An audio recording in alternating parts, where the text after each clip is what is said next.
Se io fossi qualcuno che conta qualcosa nella vita, inizierei questo video dicendovi che facendo questo video farò dei diversi nemici. La realtà è che questo video non se lo guarderà nessuno, per cui sti cazzi, no?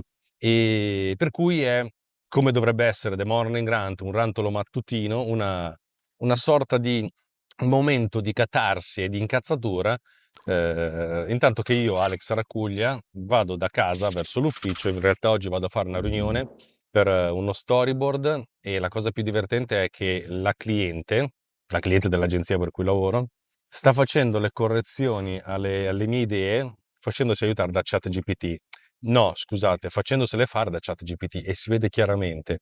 E sono combattuto tra mettermi a ridere e dire: sapete che c'è, signori?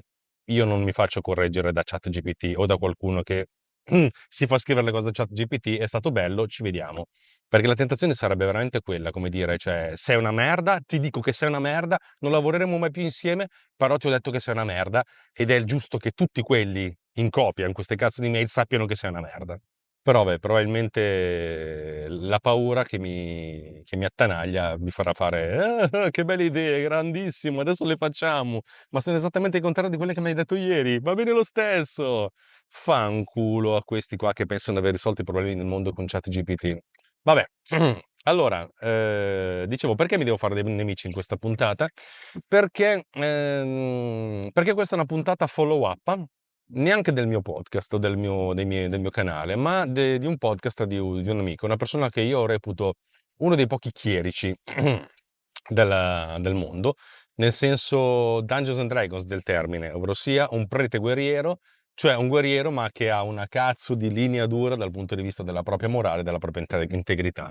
Valerio Galano con Pensieri in Codice.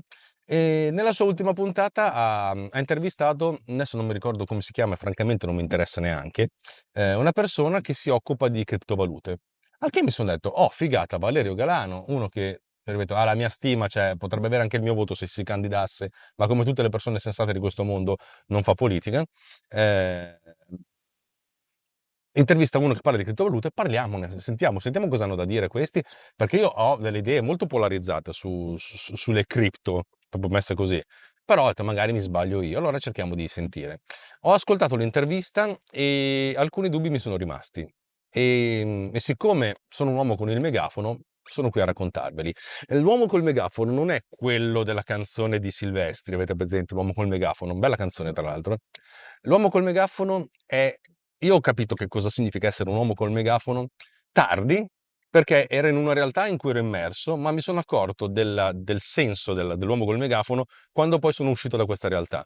Ero con una mia amica, sì, non era la mia ragazza, era un'altra, nei pressi di un oratorio. L'oratorio era di sera, c'era una sorta di festa che stava, sapete, le feste che fanno in parrocchia, e noi eravamo fuori nella piazza e sentivamo che appunto c'era qualcuno col megafono. E a un certo punto, così col megafono, fondamentalmente chiacchierava, ma chiacchierava a voce alta e lo sentivamo tutti.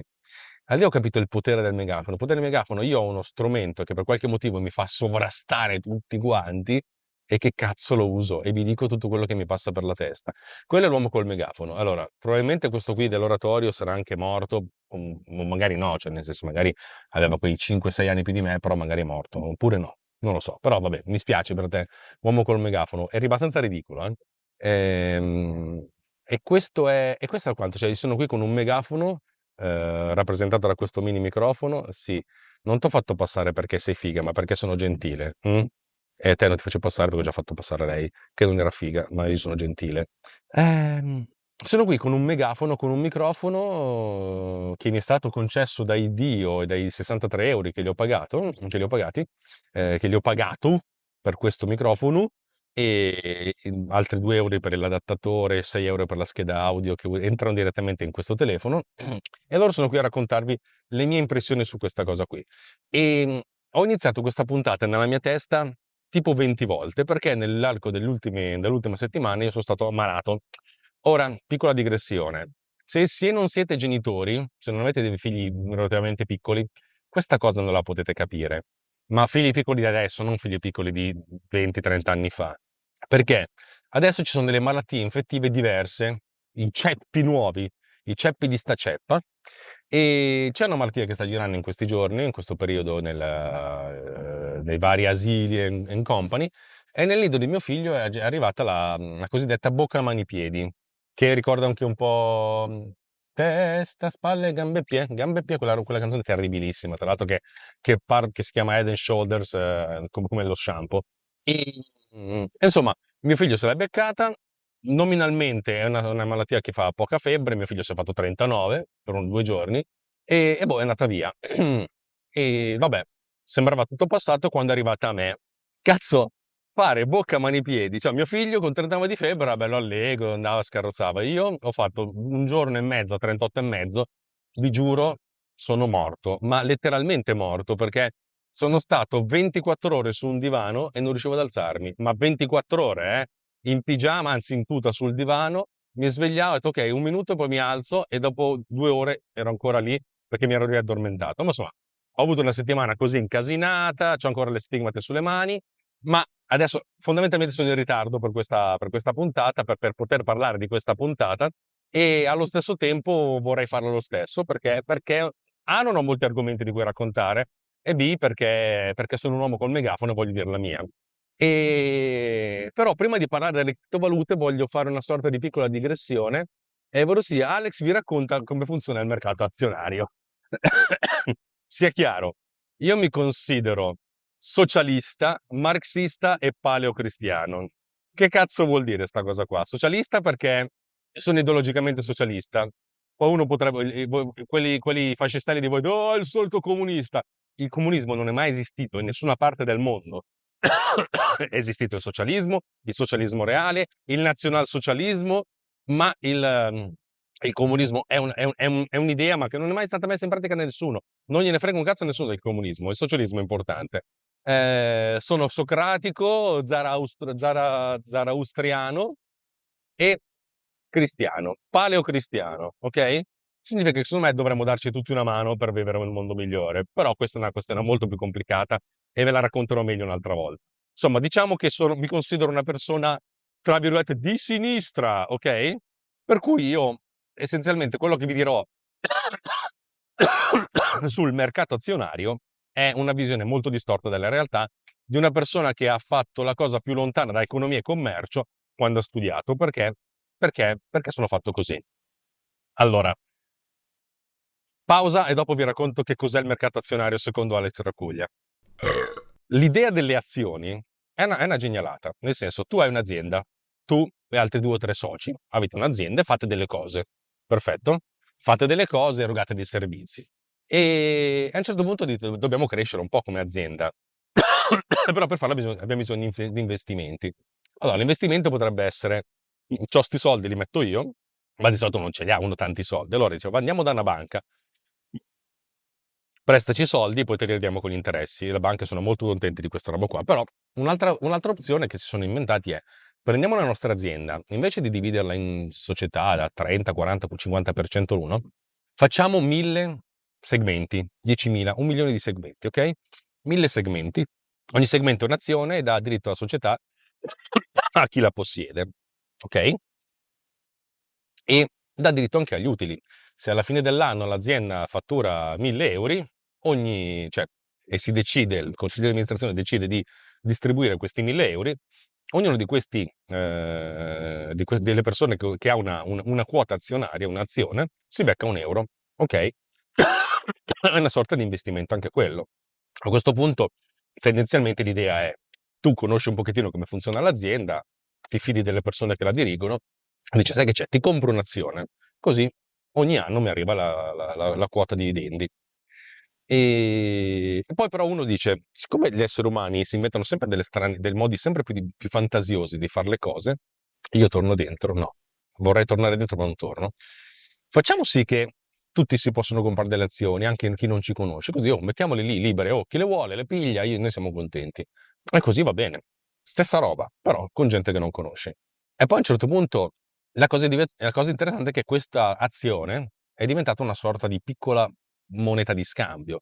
Nel senso, io ho investito in questa azienda che ogni anno mi dà 1 euro per ogni azione di utili e ci ho messo 100 euro per comprare l'azione, ok? significa che per ritornarci dentro dell'investimento c'ho bisogno di 100 anni. Però uno può dire, sai che c'è? Se a un certo punto ho bisogno di liquidità, rivendo questa azione, ok? E a quanto la rivendo? Boh, uno potrebbe scegliere il prezzo, però diciamo che si è inventato una sorta di modo strutturato di dare un valore alle azioni, ok?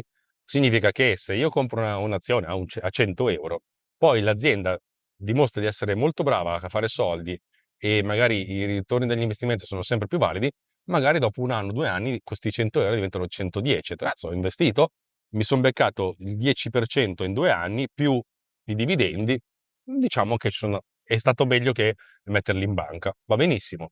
E fin qui tutto ha senso. Le cose hanno cominciato a perdere senso per me quando a un certo punto la gente non ha più considerato l'azione come un segmento di un'azienda che produce del valore, ma come un oggetto che ha un valore di suo. Ok? Io compro una quota, un pacchetto azionario. Ma che cos'è un pacchetto? È fisicamente un pacchetto? Citazione coltissima. Prendo un'azione di questa azienda non tanto perché penso che valga qualcosa l'azienda, quanto perché penso che fra 1 anno, 2 anni, la percezione del valore dell'azienda sarà maggiore, per cui è un investimento. È una sorta di scommessa, ok? Compro una cosa, se aumenta di valore, a questo punto la cosa che ho comprato ha aumentato di valore e se la rivendo ci faccio dei soldi. E ancora qui siamo lì, perché molte religioni del globo condannano chi fa soldi con i soldi, però vabbè. Però ci siamo spostati, vedete, leggermente da un'azienda che produce valore, che produce servizi, che fa qualcosa, a una sorta di scommessa su quello che potrebbe essere il senso di questa azienda, indipendentemente da quello che fa l'azienda, ok? E poi siamo arrivati ad avere i cosiddetti prodotti finanziari. Cosa sono i prodotti finanziari? Ma tendenzialmente sono delle cose che sfruttano questi meccanismi di scommessa per consentirti in qualche modo di guadagnare. Ora, tutta questa roba qua non ha più a che vedere con l'azienda di origine, ok? È tutta una sorta di speculazione, anzi è una speculazione, ma la cosa che mi fa più ridere di tutto questo è la vendita allo scoperto. Cioè, mettiamo caso che tu, persona, lavori in un'azienda e a un certo punto hai sentito, per vie traverse, la voce dell'azienda: "Oh, lo sai che quest'anno abbiamo fatto meno soldi dell'anno scorso?" "Ma quanti?" Un sacco di meno, perché ci sono stati casini, cose, eccetera, eccetera, eccetera. Abbiamo il 20% di soldi in meno. Minchia.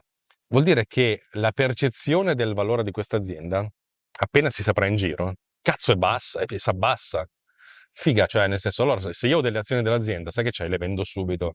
Zitto zitto le vendo, così se io avevo delle azioni per un totale di 100 euro, le vendo perché sennò poi domani mi valgono 80, no? Ok? È un valore potenziale perché non sono soldi quelli che hai, è il valore di qualcosa, per cui devi trovare qualcuno che te le compra. Vabbè, ma questa è una cosa complicata e spiegata malissimo. Perché se io ho le azioni, le vendo, zitti, zitti, zitti, zitti, zitti. Poi in realtà anche questa roba qui è semplicemente, ma sai che c'è? Secondo me quest'anno non va così tanto bene. Sentimenti, sai che c'è, vendo.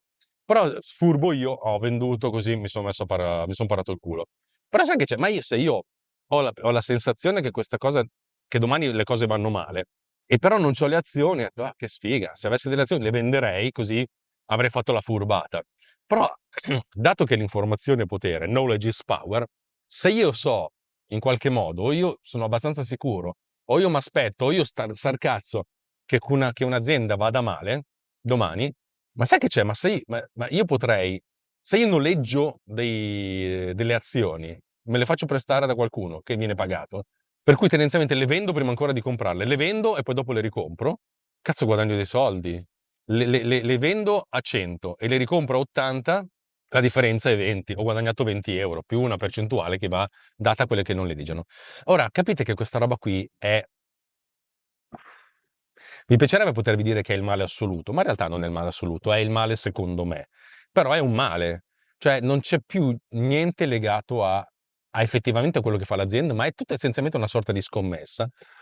E vi ricordate i film in cui questa cosa qui aveva un senso? Nel senso, aveva un senso, Una poltrona per due, Il segreto del mio successo, persino Wall Street, quando queste cose venivano, ehm, o The Wolf of Wall Street, sempre Wall Street si parla, quando venivano glorificate, ecco, stiamo glorificando la capacità di qualcuno di speculare anche magari con i soldi degli altri. Cioè è tutto un insieme di cose che non mi tornano. E il fatto che ormai nelle borse che non c'è più da gente che urla compro le azioni di Ciccio a Y, non c'è più. È tutto fatto da dei computer, è tutto basato sulla velocità con cui vengono effettuati gli scambi, non ci sono più esseri umani, è tutto praticamente automatizzato. Questa cosa qua, abbiamo perso il controllo di questa cosa qui, secondo me. So che questo potrebbe sembrare un discorso politico e economico, secondo me è un discorso puramente etico, ecco, mettiamola così. Ma mi rendo conto che è un problema mio. Secondo me è un problema di tutti quanti, però lo vivo io come un problema. Tu che fai speculazione, che giochi con queste cose qui, la vivi in maniera differente. Per cui il mercato, e questo è soltanto una delle tante cose, le famose bolle che esplodono perché la gente scommette e a un certo punto scommette che le cose vadano male. Cioè è tutta una questione di scommesse che secondo me se voi andaste all'ippodromo a scommettere sui cavalli avrebbe molto più senso e sarebbe molto più etico. Però questo è, come dico, sempre un problema mio di una persona che non capisce un cazzo, che ha delle estrazioni etiche e morali marxiste, socialiste e paleocristiane. Pausa pubblicitaria. Ora, che senso ha tutta questa roba qua del mercato azionario quando invece vogliamo parlare di criptos? Le criptos, le cripto. Già quando uno chiama così le cripto, mi viene un po' così. Allora, partiamo dal concetto di criptovaluta, dall'originale, il Bitcoins, ok? Il Bitcoins che parte dal presupposto di qualcuno che non si sa chi l'ha scritto, cioè se uno, ci sono un sacco di idee ma non si sa chi l'ha scritto, di questo paper che praticamente prevedeva l'utilizzo di quella che era la blockchain, che è un'idea geniale. Aveva l'idea di avere un database che si può soltanto scrivere, un po' come avere un quaderno senza la possibilità di avere la gomma, avere solo la penna, certificato, distribuito in modo tale che per cambiare un record di questo database non dovresti cambiarlo soltanto da una parte con dei calcoli enormi perché c'è tutta la cripto certificazione, ma devi farlo in centinaia di copie perché sono sparse in tutto il mondo. Geniale, questa idea è geniale, ma proprio geniale, proprio dal mio punto di vista è una delle più grandi genialate di questo secolo. Sulla base di questo ci costruiamo una valuta. Perché? Però l'ospite di Valerio è stato anche abbastanza ricco nel definire il perché. Perché così abbiamo una valuta che è libera, che è svincolata dall'inflazione e tutte le cose interessanti che vi raccontano i criptomani, mi piace, quelli che i criptofali, i criptofili. Bella come definizione, ma criptomane è più bello perché ricorda molto cleptomane. Non sto dicendo che sei un cleptomane, cioè nel senso tu hai esposto le tue tesi in maniera molto, molto razionale, anche molto onesta, per cui va bene. E ci sta. Spesso e volentieri però chi fa queste considerazioni tralascia il piccolissimo particolare che la gestione di questo database e la generazione della parte cripto, nel senso il mining, eccetera, eccetera, eccetera, eccetera, comporta delle risorse di consumo energetico per il pianeta non fottutamente non trascurabili. Anzi, fanculo, ok? Anzi, fanculo. Però vabbè. Ma la cosa più interessante è che il Bitcoin viene definito in questa intervista come oro digitale.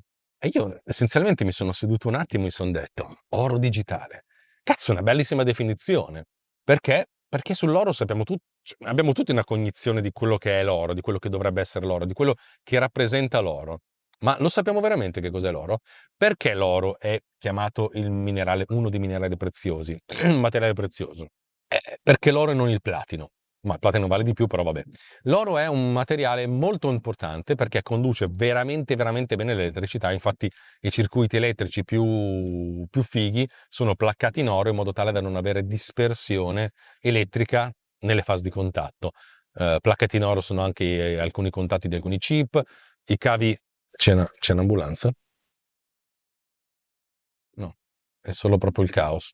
Ma se io girerei di qui, quasi quasi, giro di qua, non so perché, ma tanto comunque è tutto bloccato, tanto vale girare di qua. Non so dove sto andando, ma ci sto andando. È un minerale che non viene attaccato dagli acidi, cioè veramente è un minerale che ne ha tante, ce n'è poco in natura, ok? L'oro è sempre stato considerato come un oggetto, un qualcosa di prezioso, e altrettanto preziosi sono gli oggetti realizzati in oro, ok? Un braccialetto in oro, un ciondolo in oro, un orecchino in oro, tutte le cose in oro, ok? In realtà ho sbagliato strada perché qua c'è tutto bloccato. Vabbè, torneremo di qua. E fin qui siamo tutti a posto. Poi a un certo punto uno vi ha raccontato il termine di bene rifugio. Cosa cazzo vuol dire bene rifugio?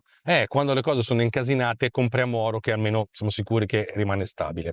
L'oro non è più il materiale con cui si fanno tutte queste cose, con cui si fanno i gioielli anche. L'oro è un investimento, nel senso, prendo questo robo qui, c'è veramente un'ambulanza che sta cercando di sorpassare la chiunque e non la fate passare. Dai, figa pelosa. Io mi metto qua. Cazzo, hai scelto il momento sbagliato per passare l'ambulanza, eh? Mi sono andato a guardare, per esempio, il valore dell'oro al grammo, o all'uncia, adesso non mi ricordo come si insomma, fondamentalmente il numerino, nell'arco degli ultimi 5 anni, ed è praticamente schizzato al cielo. Cioè, non ha niente a che vedere col materiale in sé, ma col senso di valore che noi gli attribuiamo. Il senso di valore che noi gli attribuiamo, che è slegato dal valore, ma è essenzialmente una proiezione di quello che noi vogliamo che valga qualcosa. Ok? Ora, se vi viene in mente quella roba lì sugli NFT, vi ricordate? La grande bolletta, che grazie al cielo non è mai neanche iniziata, prima dell'intelligenza artificiale. Prendere una cosa che non ha nessun valore, attaccargli un token, non fungible token, e farlo diventare una cosa che ha in qualche modo una sorta di valore più o meno percepito. Perché? Perché magari è un investimento. Avete presente? Quante stronzate si sono dette, quante stronzate si sono fatte, io riprovo ad andare di qua, in nome di questi NFT, non fungible token, ok? Che cos'erano? Erano essenzialmente delle stronzate, cioè non avevano nessun valore vero se non qualcosa che noi gli avevamo attribuito in qualche modo artificialmente per poi trasformare questa roba qui in una sorta di investimento. Ma marxisticamente, socialisticamente parlando e paleocristianamente parlando, non c'era nessun valore in questi oggetti qui, soltanto una sorta di scommessa. Che strada meravigliosa che sto facendo, mi sta piacendo da morire. Mai vista sta strada? Non pensavo che a Milano ci fossero posti del genere, ma ci sono. Questo qua è un carcere, o una caserma, o entrambe le cose. È una zona militare. Capite? Tutta questa cosa qui è fuffa per me. E l'idea di avere degli oggetti che non sono sotto il controllo delle istituzioni, come se questa cosa fosse una cosa brutta, che cosa ha comportato? Che cosa ci ha dato? Ci ha dato degli oggetti che non hanno nessun corrispettivo. Nel senso, tutti parlano di Bitcoin, Bitcoin è la moneta. Non è una moneta. Avete mai comprato? Si può comprare qualcosa che Bitcoin? Magari si poteva 10 anni fa. Adesso no. Io devo dire che sono stato uno dei primi a sentirne nominare, che se avessi investito quei 10 euro quando l'ho saputo, l'altro giorno ho fatto i conti e adesso avrei 1 milione di euro in tasca. Non avrei più un mutuo. Non avrei più un mutuo. Cioè, avete presente? Non avrei più un mutuo, non dovrei più preoccuparmi dell'istruzione di mio figlio, non dovrei praticamente più preoccuparmi della sanità pubblica. Ma devo dirvi la verità, stranamente questa cosa neanche mi fa incazzare. È così. Però, però, e sottolineiamo però, ehm, cioè non è una moneta, è cosiddetto è oro digitale, con la differenza che non è che puoi prendere i tuoi orecchini e andare dal compro-oro che c'è qui dietro, o rubare degli orecchini e andare al compro-oro che c'è qui dietro, non è che c'è il compro Bitcoin. Che cos'è il Bitcoin? Veramente, che cos'è il Bitcoin? Non esiste, ok?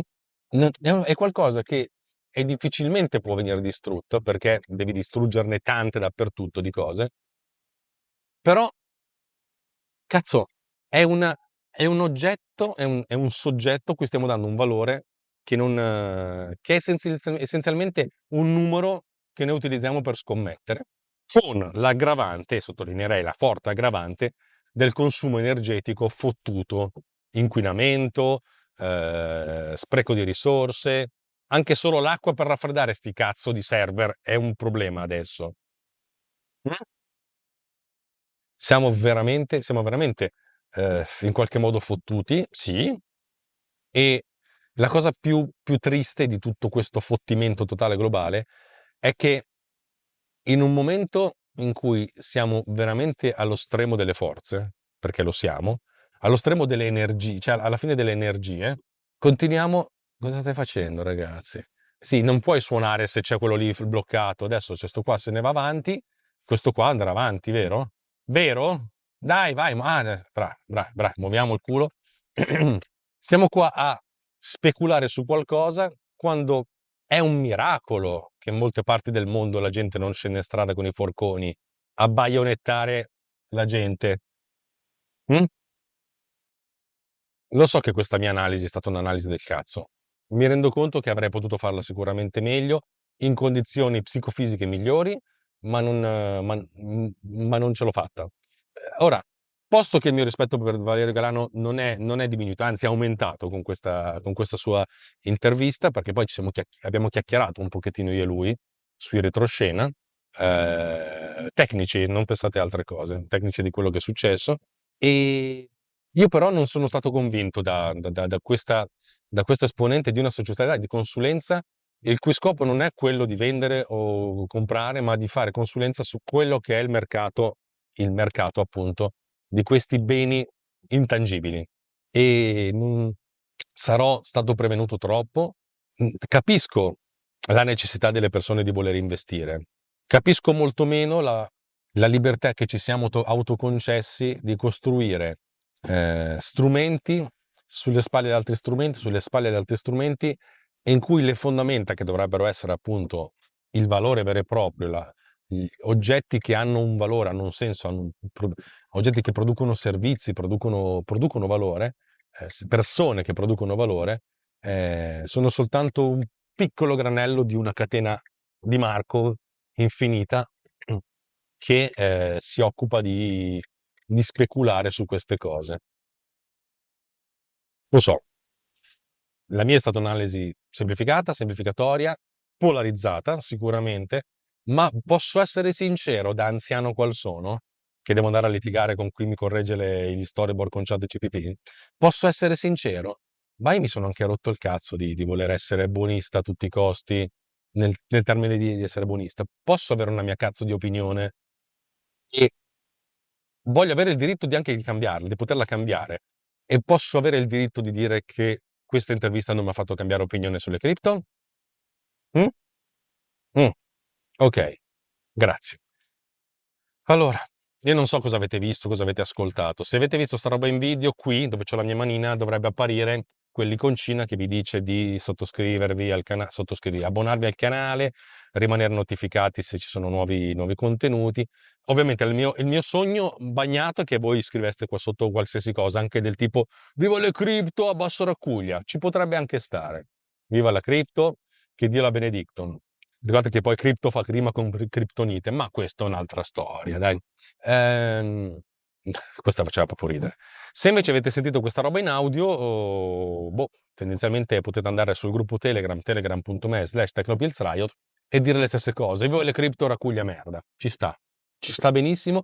La cosa ridicola è che mi scriveranno alcuni amici in privato dicendo viva le cripto e raccuglia merda per prendermi per il culo. E va bene, lo apprezzo anche quello. Ultima cosa, se state ascoltando sta cosa in audio, a valle della sigla finale vi beccate il riassunto di ChatGPT, che sarà fatto con GPT 4.0 Nano per spendere meno, perché di sì. E appena ho un secondo di tempo, mi piacerebbe poter lavorare alacremente a NQR per in modo da aggiungere la possibilità di utilizzare anche il gemello cattivo, così da attutire ancora di più le costanze, nel senso i costi. Bene, vado a litigare con chi di ChatGPT ferisce, di ChatGPT perisce, vado a litigare con chi mi fa correggere gli storyboard da ChatGPT. Signore e signori, da Alex Arcuglia è tutto, vi auguro una buona giornata, un buon ascolto, una buona visione di quel che verrà. Adesso vi beccate un bel frontale con questi due, uno e cada due, avete fatto una merda tutte e due e basta. Ciao.